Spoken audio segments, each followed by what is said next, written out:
Assalamu alaikum. Wa alaikum assalam wa rahmatullahi wa barakatuh. I've been asked by many non-Muslims, why does Islam suppress women? I know that's not the correct answer. I know that Islam does not suppress women, especially the question relates to working. Muslim women are generally preferred to stay at home. You clarified in your last talk, I've listened to quite a few of your lectures, not all of them, but quite a few. You have also clarified that women can go to mosque, but in India, places like India and Pakistan, women cannot visit mosques. That's because it's a man-made rule, not God's rule. But what is Islam's opinion regarding women making a career for themselves if they observe modesty? There's a question that there's an allegation by the non-Muslim that Islam suppresses the woman. But the complete answer you can refer to my video cassette, Women's Rights in Islam. But coming to a specific question regarding can they work? And secondly, can they make a career for themselves? Can they work? Point number one, that it is not compulsory for them to work. Like for a man to earn his living. In Islam, before a woman is married, it is the duty of her father and a brother. And after she's married, it is the duty of the husband and the son to look after lodging, boarding, clothing and all financial aspects. So the financial burden in Islam is put on the shoulders of the man. She need not work. But if she wants to work willingly, she can work. But if she says, I don't want to work, the husband can't force her. Men and women are equal in Islam, but equality doesn't mean identicality. Tomorrow a man says, I want to give birth to a child, I want to conceive. Well, you cannot conceive. Right? I want to conceive. No, you cannot conceive. Certain things are optional. Certain things haram, certain things fard, compulsory, certain things preferable. So it depends. So similarly, depending upon the physiological makeup, the biological makeup, the roles of male and female are different. So the financial burden is put on the shoulders of the men. But yet the women can work if they want to work.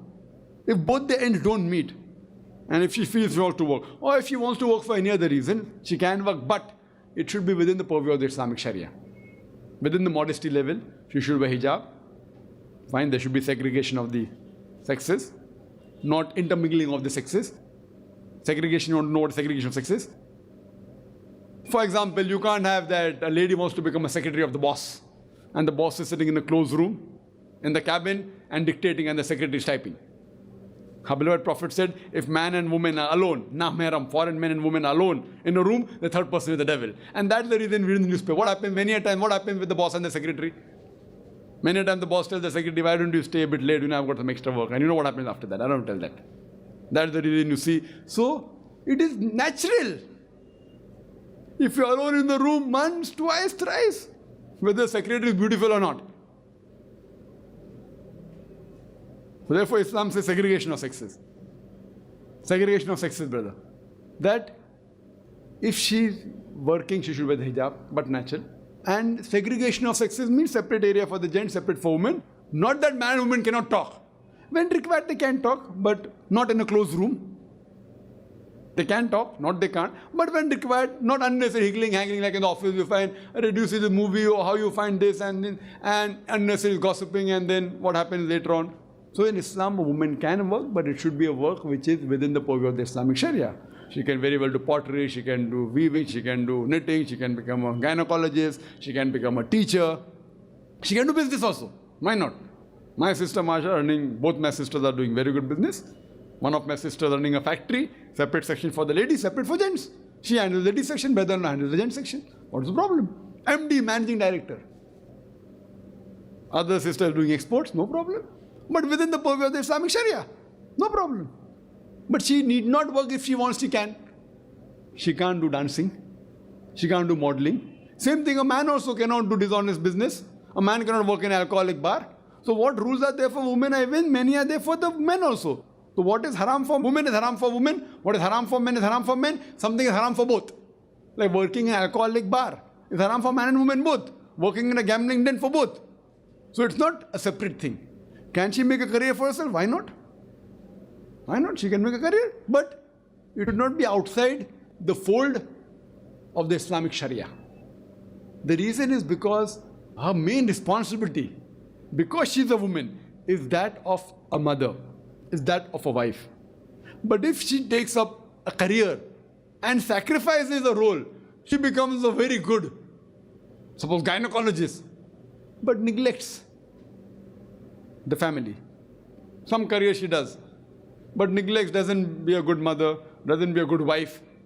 So she's losing. Because the reward that a person gets for becoming a mother is far superior. That's the reason a beloved Prophet said that paradise lies beneath the feet of the mother.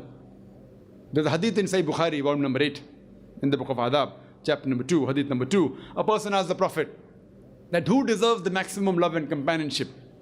The Prophet replied to the person, your mother. The man asked who next? The Prophet said, your mother. The man asked who next? The Prophet again repeated, your mother. The man asked after that who? Then the Prophet said, your father.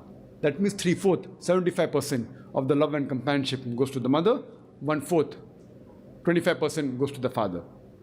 That means, in short, gold medal goes to the mother, silver medal goes to the mother, bronze medal goes to the mother, the father gets a consolation prize.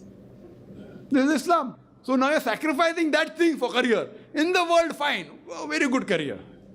Even if it is Islamic, I'm not talking about the haram career like modeling and actress and everything.